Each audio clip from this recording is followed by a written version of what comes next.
شہر مبارک، بہت برکت والا مہینہ ہے، شہر فیہ لیلۃ خیر من الف شہر، اس میں ایک رات وہ بھی ہے، وہ مہینہ جس میں ایک رات وہ بھی ہے جو 1000 مہینوں سے افضل ہے۔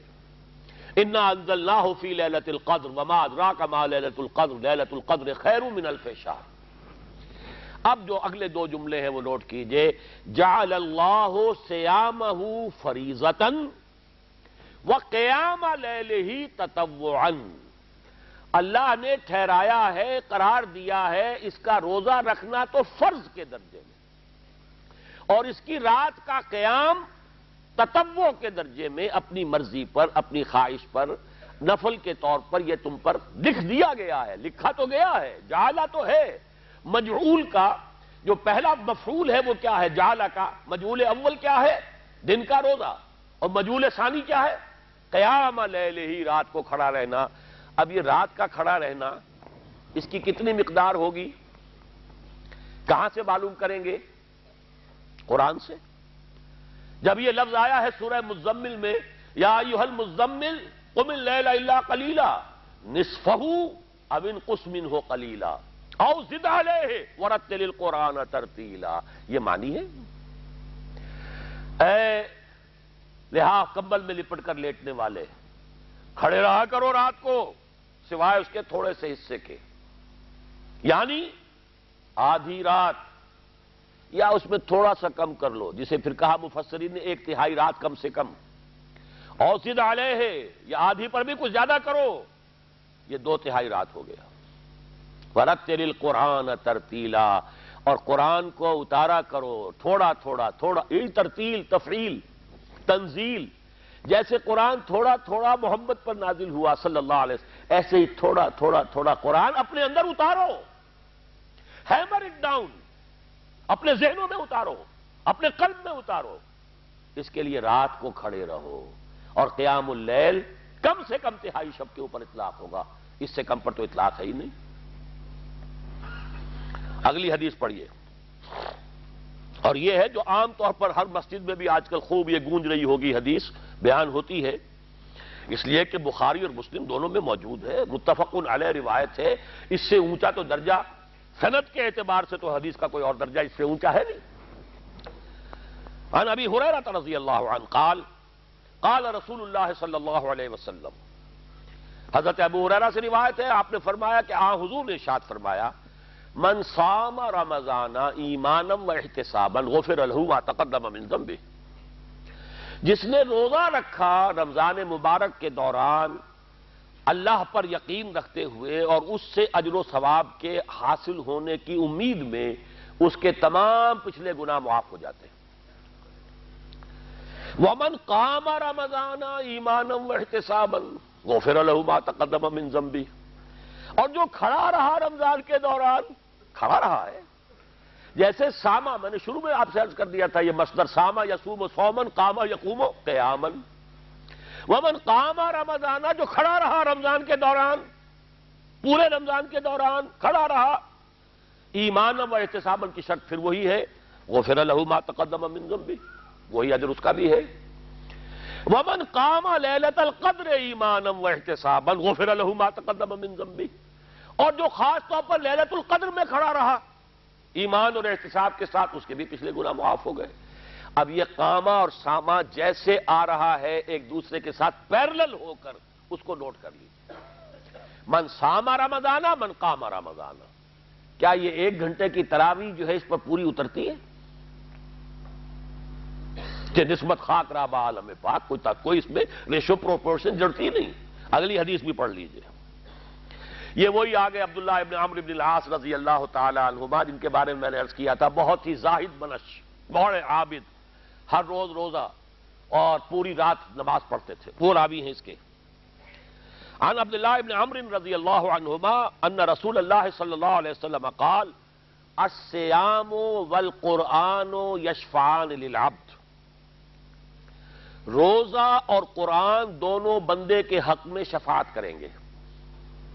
یقول الصیام، روزہ یہ کہے گا، اے رب، اے پروردگار، انی منعتہ الطعام والشہوات بالنہار، میں نے تیرے اس بندے کو روکے رکھا کھانے پینے سے اور شہوت سے دن کے وقت. فشفینی فی، میری وجہ سے روکا رہا. یہ کھانے کو اچھے سے اچھے جو ہے وہ موجود تھے کھانے، اور پینے کے لیے اعلیٰ سے اعلیٰ مشروب تھے، یہ رکا رہا میری وجہ سے کہ روزہ رکھا ہوا تھا. اور جیسا میں نے کہا منکوحہ بیوی موجود تھی لیکن رکا رہا، تھامے رکھا اس نے اپنے آپ کو میری وجہ سے. تو میری شفاعت اس کے حق میں قبول فرما. وَيَقُولُ الْقُرْآنُ، اور قرآن یہ کہے گا مَنَعْتُهُ النَّوْمَ بِاللَّيْلِ، میں نے اسے روکا رکھا رات کو سونے سے. فَشَفِّعْنِي فِيهِ، تو پروردگار میری شفاعت اس کے حق میں قبول فرما. فَيُشَفَّعَانِ، تو ان دونوں کی شفاعت قبول کی جائے گی. سوال یہ ہے کہ کیا روزہ 1 گھنٹے کا یا 2 گھنٹے کا ہے؟ تو یہ قیام جو ہے یہ 1 گھنٹے کا کیسے ہو گیا؟ تو میں نے پہلے کوسچن مارک آپ کے ذہن میں کھڑا کر دیا، اب جواب سنیے اس کا. جواب یہ ہے کہ اس کو اللہ تعالیٰ کی حکمت یہ تھی کہ اسے فرض نہ کیا جائے. اس کو معلوم ہے عَلِمَ أَنَّ سَيَكُونُ مِنكُم مَّرْضَىٰ وَآخَرُونَ يَضْرِبُونَ فِي الْأَرْضِ يَبْتَغُونَ مِن فَضْلِ اللَّهِ وَآخَرُونَ، اللہ کے علم میں ہے میرے کچھ بندے ہوں گے بیچارے غریب مزدور، دن بھر مشقت کریں گے، محنت کریں گے، وہ روزہ ہی رکھ لیں، بہت بڑی بات ہے، بہت بڑی بات ہے. اور رات بھر کا قیام کیسے کریں گے؟ 2/3 رات کیسے کھڑے رہیں گے؟ آدھی شب کیسے ممکن ہے؟ لہذا فرض نہیں کیا. حضور نے بھی فرض نہیں کیا، نہ اس کو آپ نے لازم کیا، نہ اس کے لیے وہ زوردار جو لوگوں سے کہا کہ ضرور پڑھو، چھوڑ دیا پڑھو. اور سب لوگ پڑھتے تھے اپنے طور پر. اب یہ کہ کوئی آدھی رات کھڑا ہے، کوئی 1/3 رات ہے، کوئی پوری رات ہے، تھے اللہ کے بندے. لیکن 3 دن حضور نے یہ باجماعت نماز پڑھا دی، لیکن پڑھائی ہے وہ تہجد کے وقت. یعنی لوگ رات کے وقت جو بھی ہے کھڑے ہیں، جاگ رہے ہیں، قرآن پڑھ رہے ہیں، لیکن یہ کہ خاص تہجد کے وقت آپ اپنے حجرے سے برآمد ہوئے تو لوگ جمع ہو گئے، آپ کے گرد جمع ہو گئے. آپ نے 3 دن یہ 8 رکعتیں جو تہجد کی حضور کی ہوتی تھی، وہ آپ نے 8 رکعتیں پڑھائیں باجماعت. لیکن وہ وقت تہجد کا تھا، یہ نوٹ کر لیجئے. چوتھے دن بھی صحابہ منتظر رہے کہ اب حضور برآمد ہوں گے، تشریف لائیں گے. نہیں آ رہے حضور، تو کچھ کھنگار بھی رہے ہیں کہ کہیں پتہ نہیں حضور کہیں اونگ نہ آ گئی ہو تو ہماری آوازوں سے جاگ جائیں. پھر بھی نہیں آئے حضور. اگلے روز آپ نے فرمایا کہ میں جان بوجھ کر نہیں آیا، میں اگر یہ متواتر تمہیں پڑھاؤں گا تو یہ تم پر فرض ہو جائے گی. یہ ہے وہ رافت اور رحمت، بالمومنین رؤوف الرحیم، جو اللہ تعالیٰ کی شان ہے رحمان الرحیم ہونے کی. بالمومنین رؤوف الرحیم، یہ محمد الرسول اللہ بھی ہے. تم پر یہ سختی جو ہے یہ تمہارے لیے قابل برداشت نہیں ہوگی. لہذا میں نے یہ 3 دن صرف پڑھائی ہے، اگر مسلسل پڑھاتا تو فرض ہو جاتی. یہاں تک تو ہے حکمت نبوی کا معاملہ. اب آیا حکمت صحابی یا حکمت خلیفہ راشد. یہی معاملہ رہا حضور کی حیات طیبہ کے دوران، یہی حضرت ابوبکر رضی اللہ تعالیٰ عنہ کی خلافت کے دوران، یہی حضرت عمر کا بھی ابتدائی دور. لیکن دور خلافت عمر فاروق کے دوران یہ واقعہ آیا کہ حضرت عمر داخل ہوئے مسجد میں، دیکھا رات کے وقت ابھی کوئی باجماعت تراویح کا کوئی انتظام نہیں تھا. آپ نے دیکھا کچھ لوگ مسجد کے اس کونے میں کھڑے ہیں، ایک حافظ ہے، ساتھے تو حافظ نہیں ہوتے تھے نا، تو کوئی حافظ ادھر، انہوں نے 5 6 7 8 آدمیوں نے کسی حافظ سے گزارش کی، وہ انہیں قرآن سنا رہا ہے، وہ کھڑے سن رہے ہیں. کوئی دوسرے کونے میں ایک جمگھٹا ہے کہ اس میں تیسری طرف ہے، کہیں ہے. تولیوں کے اندر لوگ جو ہے وہ قیام اللیل کا حق ادا کر رہے ہیں. آپ نے فرمایا کیا ہی بہتر ہو کہ یہ سب جمع ہو جائیں کہ امام کے پیچھے، اور پھر یہ کہ اسے عشاء کے ساتھ متصل رکھ دے، تاکہ جس کو کہتے ہیں عربی میں ما لا یترک کلہ لا یترک کلہ، اگر کوئی شے کل کی کل حاصل نہیں ہو سکتی تو کوئی شخص بھی مسلمان بالکل محروم نہ رہ جائے. کم سے کم یہ 20 رکعت تراویح تو پڑھے اور قرآن سن لے، تاکہ کسی نہ کسی درجے میں تو اس کا بھی حصہ ہو جائے اس کی برکات میں سے. یہ ہے حکمت حضرت عمر فاروق کے فیصلے کی. اور چونکہ حضور نے فرمایا علیکم بسنتی و سنت الخلفاء الراشدین المہدیین، تم پر لازم ہے کہ میری سنت کو اور میرے خلفاء راشدین کی سنت کو مضبوطی سے پکڑو. یہ وجہ ہے کہ فقہاء اربعہ جو ہیں ہمارے، وہ سب کے سب اس کو واجب کے درجے میں رکھتے ہیں، اس لیے کہ یہ فیصلہ حضرت عمر کا ہے. عمر خلیفہ راشد ہیں رضی اللہ تعالی عنہ. لہذا یہ نظام بن گیا تراویح کا. اب میں اس کی نفی نہیں کر رہا، لیکن جو شخص سمجھتا ہے کہ اس سے اصل حکمت اور غرض و غایت پوری ہو گئی، وہ مغالطے میں مبتلا ہے. یہ تو علی الاقل کم سے کم اس درجے میں کہ ہر مسلمان کم سے کم اس درجے تک تو جو ہے وہ کچھ نہ کچھ حظ حاصل کر ہی لے، اور وہ اس سے محروم نہ ہو بالکل ہی. ما لا یدرک کلہ لا یترک کلہ، اس درجے میں حضرت عمر کا فیصلہ ہے، اور اسی کی وجہ سے ہمارے خلفاء، ہمارے جو ائمہ اربعہ انہوں نے قبول کیا ہے، اور یہی اس مسئلے کا حل ہو جائے گا۔ جو اہل حدیث حضرات اس کے اوپر جو ہے چیلنج بھی شائع کرتے ہیں، کوئی ثابت کر دے حضور سے 20 رکعتیں تو ہم اتنے لاکھ، ہم بھی کہتے ہیں کہ حضور سے ثابت نہیں ہے، کون کہتا، دعویٰ ہی نہیں، یہ تو حضرت عمر کا فیصلہ ہے۔ حضرت عمر کا فیصلہ، خلیفہ راشد کا فیصلہ، اس کو امت نے قبول کیا ہے، لہذا وہ نظام ہے، رہے گا۔ اور یہی جو ہے آپ کو معلوم ہے، حالانکہ یہاں اکثریت جو ہے وہاں پر وہ اہل حدیث حضرات کی ہے سعودی عرب میں، حرمین میں وہی 20 رکعت تراویح ہوتی ہے، اس لیے کہ وہ ان کا جو آفیشل مسلک ہے وہ مسلک حنبلی ہے، حنفی نہیں ہے، تو حنبلی مسلک میں بھی یہی ہے، شافعی میں بھی یہی ہے، مالکی میں تو 36 تک کی روایتیں موجود ہیں، 36 رکعت، لیکن یہ ہے کہ یہ ہے وہ 20 رکعت تراویح کا معاملہ، اس کی نفی میری بات سے نہ سمجھ لیجئے گا، وہ ٹھیک ہے، حضرت عمر کا فیصلہ ہے۔ پھر یہ کہ یہ آسان ترین ہے کہ عشاء کے ساتھ ہی متصل پڑھ لی، اور آج تو ہماری نیند کا کوئی حصہ اس میں جاتا ہی نہیں، کون سوتا ہے اس سے پہلے، سوال ہی پیدا نہیں ہوتا۔ لیکن یہ جو کہہ رہے ہیں کہ قرآن کہے گا میں نے اسے نیند سے روکے رکھا، اس کا حق کہاں ادا ہوا؟ اس کا حق تو ادا ہوگا کہ تہائی ورنہ نصف شب کے لگ بھگ آپ جاگے قرآن کے ساتھ۔ اب سمجھئے اس کی غرض و غایت کیا ہے۔ اگر قرآن رمضان کا یہ دوگنا پروگرام سامنے آ گیا، اصلاً جو مطلوب ہے دن بھر کا روزہ اور رات کے اکثر حصے کا کم سے کم نصف شب جو ہے اس میں جاگنا قرآن کے ساتھ، اب اس کی جو حکمت اور غرض و غایت ہے وہ بھی اب آپ 2 درجوں میں سمجھئے۔ لیکن اس کے لیے ضروری ہے، میرا چھوٹا سا ایک مضمون بھی ہے، زندگی، موت اور انسان، اور حال ہی میں حکمت قرآن میں وہ ایک بڑا طویل مضمون چھپا ہے جو ایجاد و ابداع عالم سے عالمی نظام خلافت تک، فلسفے کے بڑے گہرے اونچے مسائل ہیں جس سے میں نے بحث کی ہے اس میں، لیکن اس کا لب لباب آپ کو بتا رہا ہوں۔ انسان کا وجود مرکب ہے، اس کے 2 اجزاء ہیں، علیحدہ علیحدہ، بالکل discrete, independent of each other, اپنی جگہ پر مکمل وجود، ملے ہوئے کیسے یہ ہم نہیں جانتے، لیکن وہ 2 وجود ہیں جنہیں جوڑ دیا گیا ہے۔ ایک وجود حیوانی ہے جس کا مبدا یہ زمین ہے، مٹی ہے، خاک ہے، اور اس پر سائنس اور مذہب دونوں متفق ہیں۔ لائف آن دس پلانٹ، چاہے وہ حیوانات ہیں، نباتات ہیں، انسان ہیں، کہاں سے آئی ہے؟ سائنس بھی کہتی ہے یہی crust of the earth, clay, دلدلی علاقوں میں جہاں پانی اور مٹی کا تعامل رہتا ہے، کبھی پانی آ گیا پھر پیچھے چلا گیا، پھر پانی آ گیا پھر پیچھے چلا گیا، وہ جو دلدلیں بنتی ہیں وہاں سے حیات کا جرثومہ شروع ہوا۔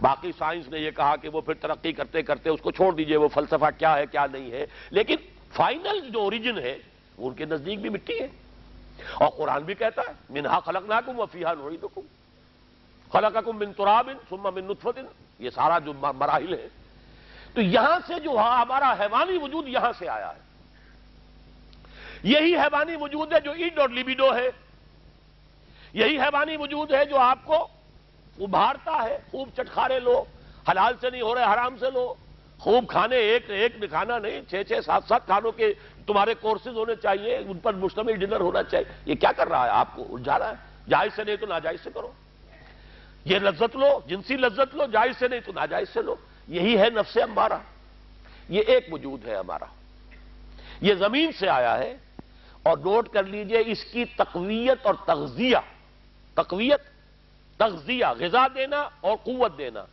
یہ بھی زمین سے آتی ہے۔ غذا کہاں سے آ رہی ہے؟ آپ نے کوئی سبزی کھائی ہے، پھل کھائے، کہاں سے آئے؟ درختوں میں لگے ہیں، زمین سے آ رہے ہیں۔ اور آپ نے بکری کا گوشت کھایا ہے، گائے کا گوشت کھایا، کہاں سے آیا؟ انہوں نے بھی جو چارہ کھایا ہے، گھاس کھایا ہے، پتے کھائے ہیں، اس سے گوشت بنا۔ وہ ساری تقویت اور تغذیہ اس حیوانی وجود کا کہاں سے آ رہا ہے؟ زمین سے۔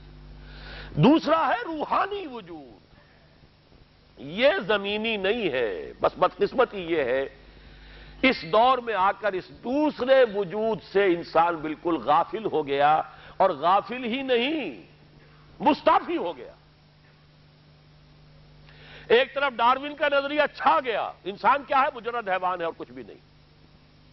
اس کے مقابلے میں فرائڈ کا ذکر میں کر چکا ہوں، کم سے کم وہ جانتا ہے کہ اندر کچھ ایگو ہے، کچھ سپر ایگو بھی ہے۔ لیکن ڈارون کا نظریہ تو یہ ہے انسان میں اور شمپنزی میں، یہ ہے کافی ٹھیک ہے، شمپنزی میں اور انسان میں یہی فرق ہے جتنا گدھے اور گھوڑے میں ہے۔ گدھا جو ہے ذرا کورس اینیمل ہے، گھوڑا ریفائنڈ اینیمل ہے، بڑی تمکنت ہے اس میں، ذرا اس کا جسم بھی بڑا خوب جو ہے صاف ہے، بس یہی فرق ہے نا، باقی جو تقاضے گدھے کے وہ گھوڑے کے۔ ایسے ہی شمپنزی اور گوریلا اور انسان ہم ذرا ریفائنڈ ہیں، وہ ذرا کورس ہیں، بس ختم۔ آج انسان جو ہے اپنے آپ کو جب محض حیوان سمجھ بیٹھا، اپنی انسانیت سے مستعفی ہو گیا۔ یہ ہے وہ بات جس کے لیے پھر علامہ اقبال نے اپنے فلسفہ خودی، سارا فلسفہ ان کا یہ ہے کہ نہیں، ہم یہ وجود حیوانی نہیں ہے، ہمارے اندر ایک اور وجود ہے، وہ ہماری خودی ہے۔ وہ خودی کہاں ہے؟ پوچھا گیا ان سے آپ کے اس خودی کی سورس کیا ہے؟ آپ نے نیٹشے سے لی ہے، برگسا سے لی ہے، کس سے لی ہے؟ سید نذیر نیازی سے کہا کہ اچھا تم کا لانا میں تمہیں لکھوا دوں گا میں نے کہاں سے لیا ہے۔ بڑے خوش، یہ خود انہوں نے ہمارے ہاں قرآن کانفرنس میں سید نذیر نیازی جو مرحوم تھے انہوں نے بیان کیا واقعہ، میں بڑا خوش، مجھے یہ شرف حاصل ہوگا کہ شاعر مشرق حکیم الامت مجھے بتائیں گے کہ کہاں سے میں نے یہ فلسفہ لیا ہے۔ تو کاپی پینسل لے کے تیار وقت پہ پہنچے، کہا ذرا وہ قرآن اٹھا لو، تو وہ کہتے ہیں کہ میرے اوپر اوس تو وہی پڑ گئی، میں تو سوچتا تھا کہ نٹشے کی کتاب اٹھوائیں گے، برگساں کی اٹھوائیں گے، کسی اور کی اٹھوائیں گے، قرآن اٹھاؤ، نکالو ذرا سورہ حشر، دیکھو اس کی آیت وَلَا تَكُونُوا كَالَّذِينَ نَسُوا اللَّهَ فَأَنسَاهُمْ أَنفُسَهُمْ أُولَٰئِكَ هُمُ الْفَاسِقُونَ۔ ان لوگوں کے مانند نہ ہو جانا جنہوں نے اللہ کو بھلا دیا تو اللہ نے انہیں اپنے آپ سے غافل کر دیا، یہی فاسق ہیں۔ یہ اپنے آپ سے کون غافل ہوتا ہے؟ کیا ابو جہل اپنے اس حیوانی وجود سے غافل تھا؟ کیا آج کا بدترین انسان بھی اپنے حیوانی تقاضوں سے غافل ہے؟ پیٹ تو بھرنا ہی ہے اس نے، جس طرح بھی بھرنا ہے، حلال سے حرام سے، شہوت تو پوری کرنی ہی کرنی ہے، حلال سے جائز سے ناجائز سے، کون غافل ہے؟ ذرا سی یہاں پہ پھنسی نکل آئے تو رات بھر جاگتے ہیں، کراہتے ہیں، اور اگلے روز جب تک جا کے اس میں چیرا نہ لگوا لے جان جو ہے چین نہیں آتا۔ کیوں؟ بیمار ہو گئے تو کہاں کہاں تک پہنچے ہوئے، امریکہ پہنچے ہوئے علاج کے لیے، تو کوئی اپنے وجود حیوانی سے تو غافل نہیں ہوتا۔ اس کا مطلب ہے ہمارا وجود کوئی اور ہے جس کا تعلق اس وجود حیوانی سے نہیں ہے۔ اس خودی کا خدا سے اتنا گہرا تعلق ہے، خدا کو بھلا دو گے اپنی خودی کو بھی بھول جاؤ گے۔ یہ دونوں رشتہ آپس میں مربوط ہیں۔ حضور نے فرمایا من عرف نفسہ فقد عرف ربہ، جس نے اپنے آپ کو پہچان لیا اس نے اپنے رب کو پہچان لیا۔ اس لیے کہ اپنا آپ جو ہے در حقیقت وہ یہ حیوانی وجود نہیں ہے، اصل میں وہ روحانی وجود ہے جسے میں نے پہلے مرحلے پر خودی کہا، انا کہا، سیلف کہا، ایگو کہا، اب اس کے لیے کہیے روح، ہمارا روحانی وجود۔ قرآن کی اصطلاح جو ہے نہ انا ہے نہ خودی ہے، خودی تو فارسی ہے، نہ سیلف ہے نہ ایگو ہے، وہ انگریزی ہے۔ قرآن کی اصطلاح روح، یہ روح وہ شے ہے کہ جب آدم میں پھونکی گئی تو وہ مسجود ملائک بنے۔ دو جگہ قرآن مجید میں یہ آیت موجود ہے فَإِذَا سَوَّيْتُهُ وَنَفَخْتُ فِيهِ مِن رُوحِي فَقَعُوا لَهُ سَاجِدِينَ، جب میں اس کو پوری طرح تیار کر لوں، تخلیق اور تصویہ کے مراحل سے گزر جائے، پیدا بھی کر دوں اور اس کی نوک پلک سنوار دوں، پھر میں اس میں اپنی روح میں سے پھونک دوں تو گر پڑنا اس کے سامنے سجدے میں۔ اور یہ روح جس کو اللہ کہہ رہا ہے روح ہی میری روح، اس کی عظمت کا تصور، یہ علماء کہتے ہیں اس روح انسانی یا روح آدم کی عظمت کے لیے اللہ نے اپنی ذات کی طرح منسوب کیا۔ میرے نزدیک یہ صرف شرافت کے لیے نہیں ہے، اس کی نوع ہے، اس کی حقیقت ہے، اور اس کی مثال جی ہمارے بعض صوفیاء نے وہ بہترین ہے، جیسے سورج اور اس کی شعاع۔ سورج کی شعاع یہاں تک پہنچ گئی، کتنے کروڑ میل آ گئی، لیکن کیا سورج سے اس کا تعلق منقطع ہے؟ نہیں، وہ روح اللہ کی ذات باری تعالیٰ کے ساتھ، اس کا وہی ربط ہے جو سورج کی شعاع کا ہے سورج کے ساتھ۔ اور یہ بھی ہمیں اب آج جا کے معلوم ہوا کہ بظاہر تو یہ ہمیں معلوم ہوتا ہے کہ سورج کی شعاع سٹریٹ لائن میں آتی نہیں، یہ بھی ایک اگر اس کو جانے کا موقع مل جائے تو یہ پورا چکر لگا کے سورج میں واپس پہنچتی ہے۔ یہی ہے انا للہ و انا الیہ راجعون، وہیں سے ہم آئے ہیں وہیں ہمیں جانا ہے۔ لیکن کون آئے ہیں؟ ہمارا حیوانی وجود تو یہاں سے آیا، منہا خلقناکم وفیہا نعیدکم ومنہا نخرجکم تارۃ اخری۔ اس کو میں نے قرار دیا ہے تخلیق آدم کے بعد آدم کی تاج پوشی ہوئی ہے، خلافت دی گئی ہے، اور تمام فرشتوں کو جھکا دیا گیا ہے۔ فسجد الملائکۃ کلھم اجمعون، تمام کے تمام فرشتوں نے سجدہ کیا، کوئی شک نہ ہو کہ جبریل نہیں جھکے یا اسرائیل نہیں جھکے یا اسرافیل نہیں جھکے۔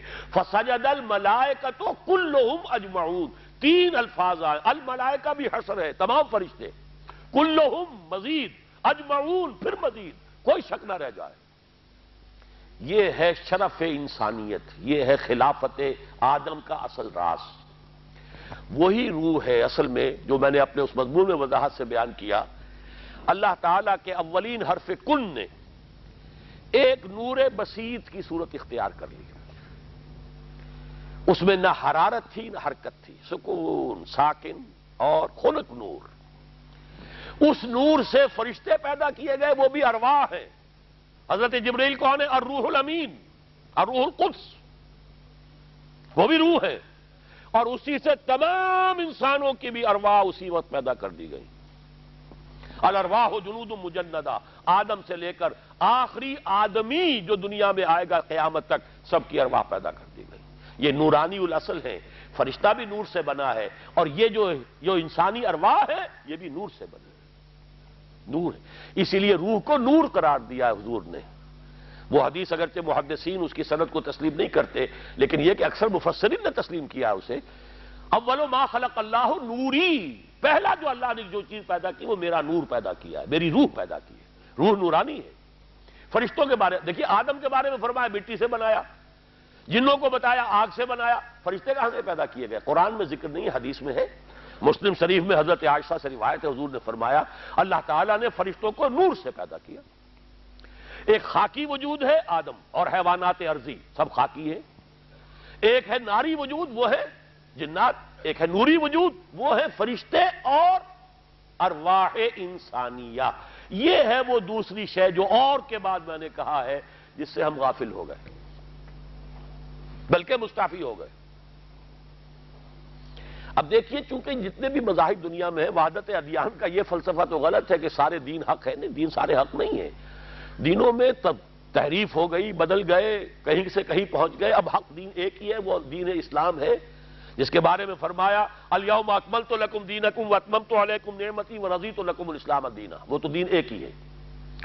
لیکن یہ کہ اس معنی میں وحدت ادیان غلط نہیں ہے کہ تمام دین اوریجنلی تو ایک ہی تھے نا۔ آدم کا دین کیا تھا؟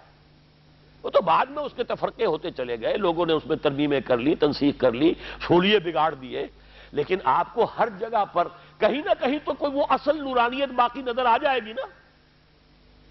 یہ جو آیت ہے قرآن مجید کی، وَلَا تَكُونُوا كَالَّذِينَ نَسُوا اللَّهَ فَأَنسَاهُمْ أَنفُسَهُمْ، اگر یہی مفہوم دیکھنا ہو تو اپنشد میں پڑھیے، جو میرے نزدیک واللہ عالم، میرے نزدیک صحف ابراہیمی کی بگڑی ہوئی شکلیں ہیں اپنشد۔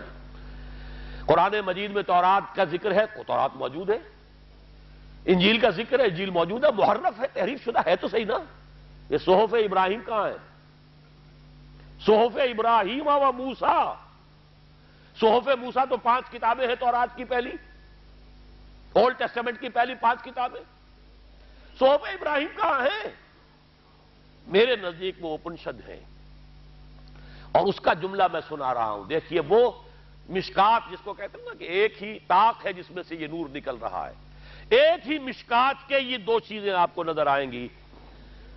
اپنشد میں لکھا ہے، میں نے انگریزی کا ترجمہ پڑھا تھا، man in his ignorance identifies himself with the material sheets which encompass his real self۔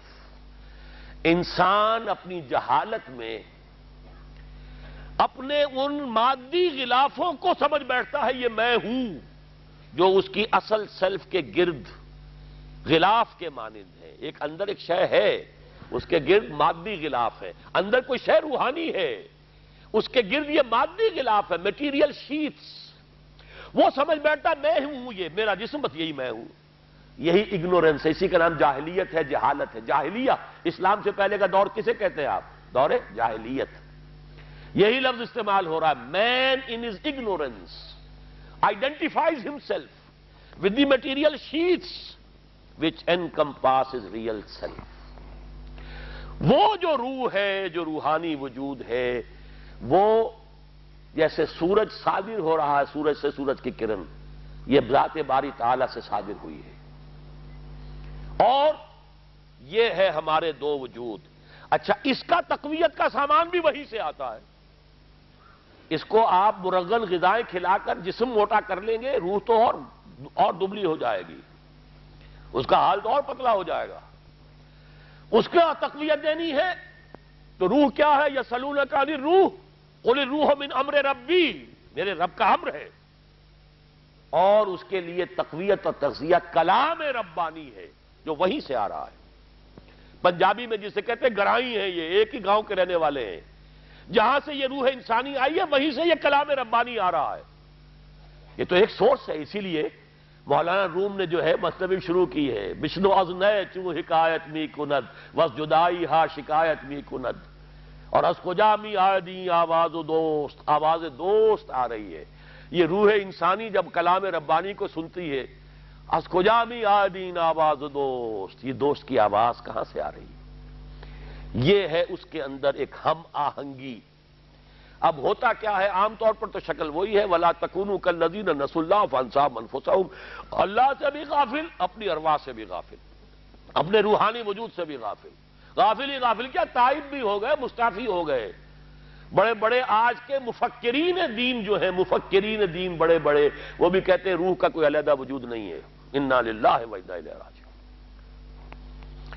جان اور ہے, جان کتے میں بھی ہے, بلے میں بھی ہے, جان تو گھاس کے ایک تنکے میں بھی ہے. جان اور ہے, روح اور ہے. اور حدیث میں آتا ہے 40 دن, اور یہ متفق علیہ روایت ہے, بخاری مسلم دونوں کی, عبداللہ ابن مسعود رضی اللہ تعالیٰ عنہ سے, رحم مادر میں پہلے نطفہ جو ہے 40 دن نطفے کی شکل میں ہے, پھر 40 دن مضغہ کی علقہ کی شکل میں ہے, پھر 40 دن مضغہ کی شکل میں ہے. جب یہ 4 مہینے ختم ہو جاتے ہیں, 120 دن, ثم یرسل الملک, پھر فرشتہ بھیجا جاتا ہے رحم مادر میں, اترتا ہے فرشتہ, فینفخ فیہ الروح, اب اس میں روح پھونکتا ہے. وہ روح جو ازل میں پیدا کی گئی تھی, الارواح جنود مجندہ, لشکروں کی صورت میں, انہیں پیدا کر کے عہد لیا, الستو بربکم قالوا بلا, اس کے بعد سلا دیا, ایک نیند آ گئی, نیند طاری ہو گئی, سوئے ہوئے ہیں وہاں, کولڈ سٹوریج میں ہے. اب جب رحم مادر میں, عالم خلق میں اس زمینی تخلیق کا جو نظام شروع ہوا, جب رحم مادر کے اندر وہ جنین جو ہے کسی بچے کا, بچی کا, وہ جب 120 دن کا ہو جائے گا, اب اس کی روح جو وہاں موجود تھی وہاں سے لا کر اور اس کے اس جنین میں پھونک دی جائے گی. فَتَبَارَكَ اللَّهُ أَحْسَنُ الْخَالِقِينَ ثُمَّ أَنشَأْنَاهُ خَلْقًا آخَرَ. یہ نطفہ, علقہ, مضغہ, اس کے بعد ہڈیاں, ہڈیوں پر گوشت, یہ سارے مراحل بیان کر کے سورہ مومنون کے شروع میں فرمایا. پھر ثم انشأناہ خلقا آخر, پھر ہم نے اسے ایک اور ہی اٹھان پر اٹھا دیا. اب اس میں جب روح لا کر پھونک دی گئی, اب یہ شے دیگر ہے, اب یہ نرا حیوان نہیں رہا, اب یہ آدمی ہے, آدم ہے, آدمی ہے, یہ مسجود خلائق ہے, مسجود ملائک ہے, یہ خلیفۃ اللہ ہے. اب یہ مقام سے حاصل ہوا. اب دیکھیے ہوتا کیا ہے, ہم بھولے ہوئے روح کو بھی, روح ہماری سسک رہی ہے, بھوکی ہے, پیاسی ہے, بے ہوش ہے, اس لیے کہ دباؤ ہم نے اپنے حیوانی وجود کا اتنا ڈالا ہے اور اس کی پرواہ نہیں کی, کبھی اسے کبھی غذا پہنچائی ہی نہیں. رمضان کا اب 2 عطشہ پروگرام, دن میں روزہ رکھو, اس روح کو مزمحل کرو, اس روح کو مزمحل کرو گے, اس نے جسم کو مزمحل کرو گے, حیوانی وجود کو, تو ہی اس روح کو کچھ ریلیف ملے گا. بھاری بوجھ کسی کے قدموں میں پڑا ہوا ہے, وہ کیسے اوپر اٹھے گا؟ ذرا اس کے نیچے جو وزن ہے, لنگر بھاری ہے جہاز کا, کیسے چلے گا؟ لنگر تو اٹھاؤ. تو اس طریقے سے وہ ذرا بوجھ سے اس کو تھوڑا سا ریلیف دو, رات کو کھڑے ہو جاؤ, اب اپنی روح پر نازل کرو اللہ کے کلام کو. تیرے ضمیر پہ جب تک نہ ہو نزول کتاب, گرہ کشا ہے نہ راضی نہ صاحب کشاف.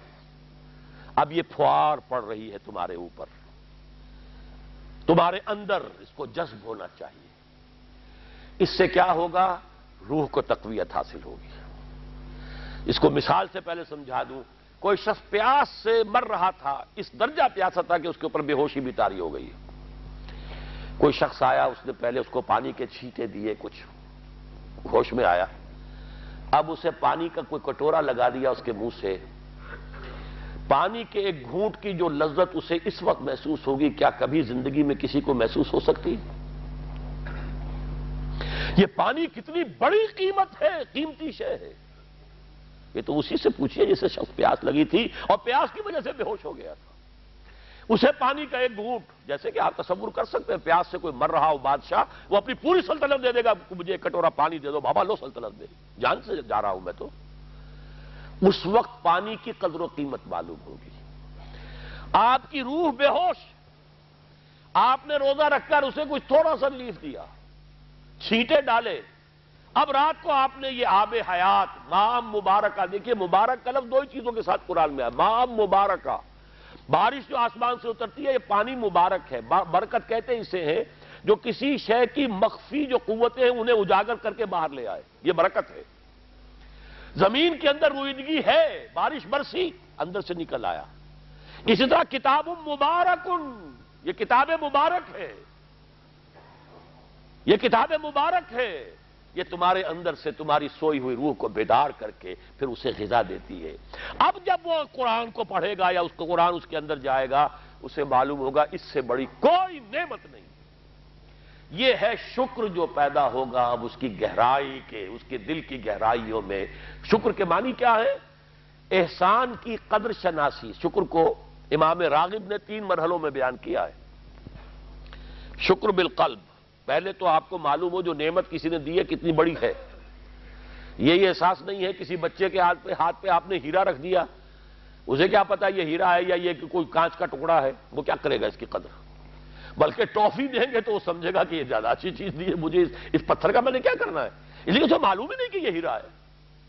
جب تک کسی نعمت کی قدر و قیمت کا احساس نہ ہو، اس کے متناسب پروپورشنیٹ شکر آپ کر ہی نہیں سکتے. پھر آپ کو زبان سے شکر ادا کرنا ہے. الحمدللہ الذی انزل علی عبدہ الکتاب، یہ زبان سے شکر ادا کیجیے. پھر اس کا شکر کا حق ادا کرنا ہے، اس نعمت کو استعمال کرنا ہے. اگر نعمت لا کے رکھ دی تو بھی یہ ناشکری ہے. کسی بچے کو لا کر کسی اس کے والد نے کتاب دی بڑی عمدہ، اور وہ بڑا مہذب بچہ ہے، تھینکس ڈیڈ یا ڈیڈی، اس نے شکریہ ادا کر دیا، پھر کتاب جا کے جو رکھی کبھی کھول کے دیکھا ہی نہیں، تو ناشکری کر رہا ہے یا شکر کر رہا ہے؟ زبان سے تو شکر ادا کیا تھا تو ناشکری کر رہا ہے، ناقدری کر رہا ہے، اس نے اس کو پڑھا ہی نہیں. قرآن کا شکر کیا ہوگا؟ وہ میرا کتابچہ جو ہے مسلمانوں پر قرآن مجید کے حقوق، اگر وہ سمجھیں گے، جو کہ میری اس پوری دعوت قرآنی کی جڑ اور بنیاد ہے. 2 چھوٹے چھوٹے کتابچے، ایک 67 میں لکھا تھا اسلام کی نشت ثانیہ کرنے کا اصل کام. یہ اسلام کی ریوائیول کیسے ہوگی، اس کی شرط لازم کیا ہے، اصل کام کیا ہے. ہم نعرے لگانے پر آ گئے ہیں، جلوس نکالنے پر آ گئے ہیں، ہم یہ کر رہے ہیں، ہم وہ کر رہے ہیں، تلواریں بھی اٹھا لی ہیں، گولیاں بھی کھا رہے ہیں، جانیں بھی دے رہے ہیں، اصل کام نہیں کر رہے. وہ اصل کام کیا ہے؟ یہ 67 کی میری تحریر ہے، اسلام کی نشت ثانیہ کرنے کا اصل کام. اور پھر 68 کی میری 2 تقریریں تھیں جب میں نے جمعے کا خود خطاب کیا تھا مسجد خضرہ سمن آباد میں، مسلمانوں پر قرآن مجید کے حقوق. اس کو مانو جیسے کہ ماننے کا حق ہے، اس کو پڑھو جیسے کہ پڑھنے کا حق ہے، اس کو سمجھو جیسے کہ سمجھنے کا حق ہے، اس پر عمل کرو جیسے کہ عمل کا حق ہے، اور اسے 4 دانگے عالم میں پھیلاؤ. یہ تمہارے پاس امانت ہے محمد رسول اللہ صلی اللہ علیہ وسلم کی. بلغوا عنی ولو آیۃ، پہنچاؤ میری جانب سے ایک ہی آیت پہنچاؤ. کس نے فرمایا؟ محمد رسول اللہ نے. مفشو ہو، عام کرو، اسے پھیلاؤ. 5 حقوق ہیں مسلمان پر، لیکن یہ سارے حقوق کب ادا ہوں گے؟ جب قرآن کی نعمت کی قدر ہو جائے گی، معلوم ہو کہ یہ کوہ نور ہیرا ہے، یہ کوئی کانچ کا ٹکڑا نہیں ہے، کوہ نور ہیرا ہے. تب معلوم ہوگا اس کی کتنی حفاظت آپ کریں گے، جس نے دیا ہے اس کا کتنا شکر ادا کریں گے، پھر یہ کہ اسے کیسے سنبھال کر رکھیں گے. لیکن یہ کہ اگر قرآن کا شکر ہی نہیں ہے، قرآن کی نعمت کا احساس ہی نہیں، ہوا خیر مما یجمعون یا ایھا الناس قد جاءتکم موعظۃ من ربکم وشفاء لما فی الصدور وہدی وبشریٰ للمؤمنین ہدی ورحمۃ للمؤمنین قل بفضل اللہ وبرحمتہ فبذلک فلیفرحوا هو خیر مما یجمعون۔ دنیا میں انسان جو کچھ جمع کرتا ہے، جائیداد، مال، دولت، ہیرے جواہرات، زیورات اور کوئی اینٹیکس، کوئی جو ہے وہ ڈیکوریشن پیسز، جو کچھ، ان سب سے زیادہ قیمتی شے یہ قرآن ہے۔ لیکن اس کا احساس کب ہوگا؟ جب روح بیدار ہو جائے گی، جب وہ چکھے گی قرآن کو، جس کو میں کہا کرتا ہوں کہ ایمان حقیقی کیسے حاصل ہوتا ہے قرآن سے؟ جب قرآن کو سنتے ہوئے انسان جھوم جائے، اس کے اندر کوئی شے سمپیتھیٹک وائبریشن میں آ جائے، اسے کہے کہ ہاں یہی ہے، جہاں سے میں خود آیا ہوں وہیں سے یہ کلام آیا، جہاں سے میری روح آئی ہے وہیں سے یہ کلام آیا۔ اب یقین پیدا ہوا۔ اس کو اقبال نے کہا ہے باطنی تجربہ۔ ایک تجربہ وہ ہے جو ہم دیکھ رہے ہیں آنکھوں سے، سن رہے ہیں کانوں سے، چھو رہے ہیں اپنے ہاتھ سے، سونگھ رہے ہیں ناک سے، اور ٹیسٹ کر رہے ہیں اپنے جو ٹیسٹ بڈز ہیں منہ کے، یہ ہمارا ایکسٹرنل ایکسپیرینس ہے۔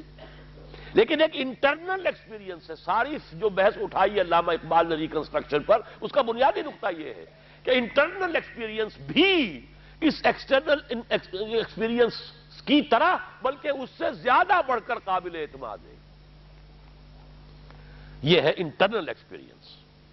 لعلکم تشکرون، تو یہ تو پہلی منزل طے ہوئی ہے ابھی صوم رمضان، صیام و قیام رمضان کا پہلا حاصل کیا ہوگا؟ وَلَعَلَّكُمْ تَشْكُرُونَ، تاکہ تم اس قرآن کی عظمت سے واقف ہو جاؤ، تاکہ تمہیں اس پر اس کی جو وقت ہے، قدر و قیمت ہے، اس کا انکشاف ہو جائے۔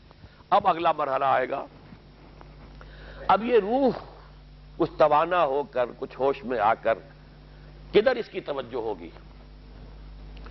کل شیء یرجع الی اصلہ، ہر شے اپنی اصل جڑ کی طرف رجوع کرتی ہے۔ ہمارا حیوانی وجود زمین کی طرف جاتا ہے۔ یہ سورہ اعراف میں جو کہا بلعام بن باورا کے بارے میں، وَلَكِنَّهُ أَخْلَدَ إِلَى الْأَرْضِ، زمینی خواہشات ہی کے چکر میں آپ ہیں تو گویا کہ آپ زمین میں دھسے جا رہے ہیں۔ روح بیدار ہوگی تو کدھر متوجہ ہوگی؟ اپنے مرکز کی طرف مائل پرواز تھا حسن۔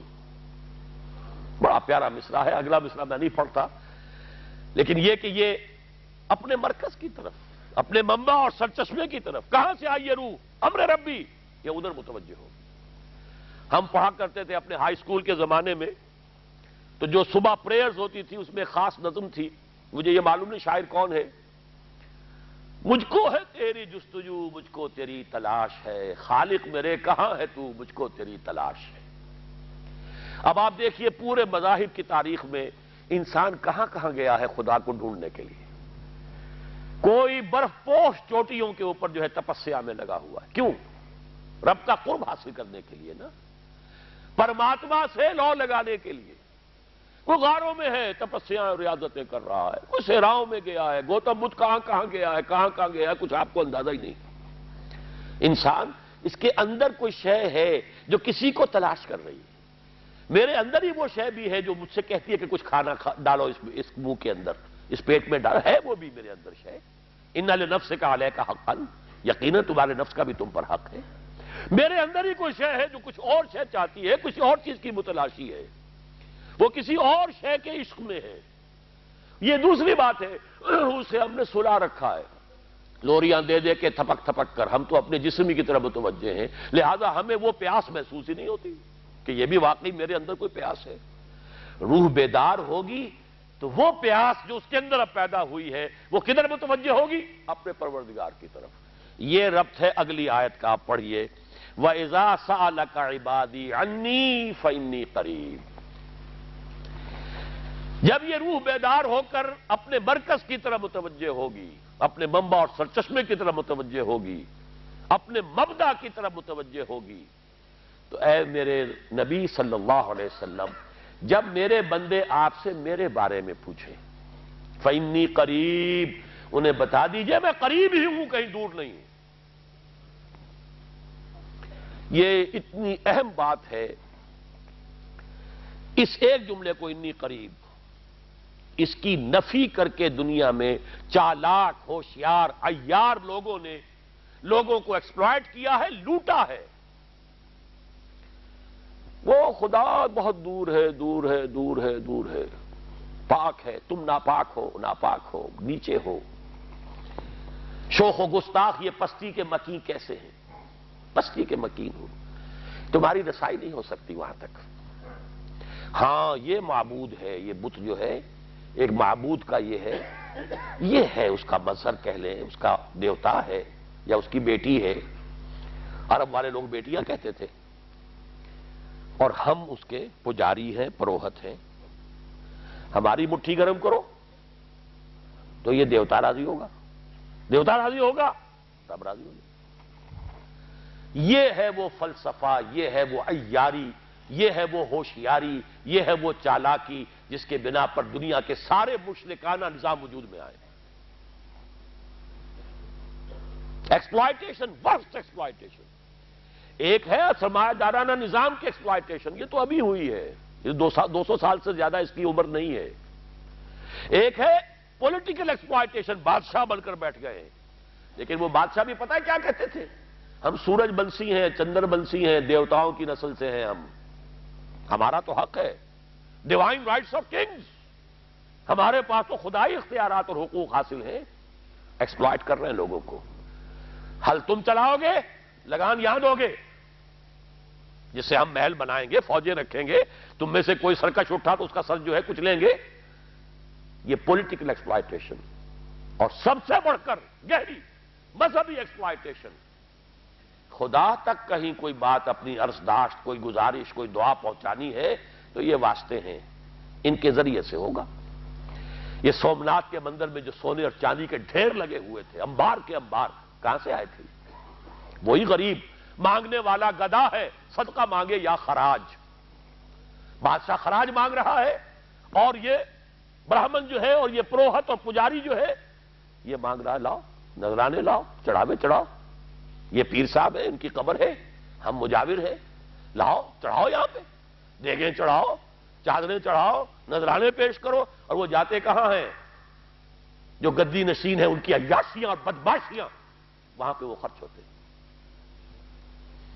اس کی جڑ کاٹتا ہے یہ فقرہ، انی قریب، میں دور نہیں ہوں، اس دھوکے میں مت آنا، میں ہوں اپنی ذات کے اعتبار سے وراء الورا ثم وراء الورا ثم وراء الورا، لیکن تم سے دور نہیں۔ نحن اقرب الیہ من حبل الورید، ہم تو انسان سے اس کی رگے جاں سے بھی زیادہ قریب ہیں، ہم قریب ہیں۔ جب چاہو ہمیں پکارو، جب چاہو دعا کرو، جب چاہو باریابی حاضر کر لو، ہم تو مائل میں کرم ہیں، کوئی سائل ہی نہیں۔ ہم تو ہر روز رات کے آخری گھڑیوں میں سمائے دنیا تک نزول فرماتے ہیں، اور ہماری طرف سے پکارنے والا پکارتا ہے، حل من مستغفر فاغفر لہ، ہے کوئی استغفار کرنے والا کہ میں اسے بخش دوں؟ ہے کوئی مانگنے والا؟ حل من سائل فاعطیہ، ہے کوئی مانگنے والا جسے میں دوں؟ تم سوئے ہوتے ہو، ہم تو غافل نہیں، تم غافل ہو، متوجہ تو ہو، آؤ تو صحیح ہماری طرف۔ حدیث قدسی میں آیا ہے، میرا بندہ میری طرف چل کر آتا ہے، میں دوڑ کر آتا ہوں، وہ پالش بھر آتا ہے، میں ہاتھ بھر آتا ہوں۔ میرا بندہ میرا ذکر اپنے دل میں کرتا ہے، میں اپنے جی میں اس کا ذکر کرتا ہوں، یاد کرتا ہوں اسے۔ اور میرا بندہ اگر کسی محفل میں میرا ذکر کرتا ہے، میں اس سے بہت اعلیٰ محفل میں اس کا ذکر کرتا ہوں، ملائے اعلیٰ کی محفل میں ذکر کرتا ہوں۔ یہ حدیث کے الفاظ ہیں کہ نہیں؟ تو تم غافل ہو بھائی ہم سے، ہم تو غافل نہیں۔ اغیب وذو اللطائف لا یغیب وارجوہ رجال لا یخیب، میں غائب ہو جاتا ہوں، وہ تو غائب ہونے والی ہستی نہیں ہے، ہر آن موجود، ہوا معکم اینما کنتم، وَإِذَا سَأَلَكَ عِبَادِي عَنِّي فَإِنِّي قَرِيبٌ أُجِيبُ دَعْوَةَ الدَّاعِ إِذَا دَعَانِ فَلْيَسْتَجِيبُوا لِي۔ لیکن اب آئی بات اصل، یہ دو طرفہ بات ہوگی، مجھ سے دعا کرو، کسی وقت کی پابندی نہیں، کسی جگہ کی پابندی نہیں، ناپاکی کی حالت میں ہو تب بھی دعا کر سکتے ہو، میری کتاب کو ہاتھ مت لگانا، مجھ سے دعا کر سکتے ہو، دعا میں کوئی پابندی نہیں، لیٹے مانگو، بیٹھے مانگو، ناپاکی میں مانگو، پاکی میں مانگو، جب چاہو مانگو مجھ سے، دعا میں کوئی خدغن نہیں۔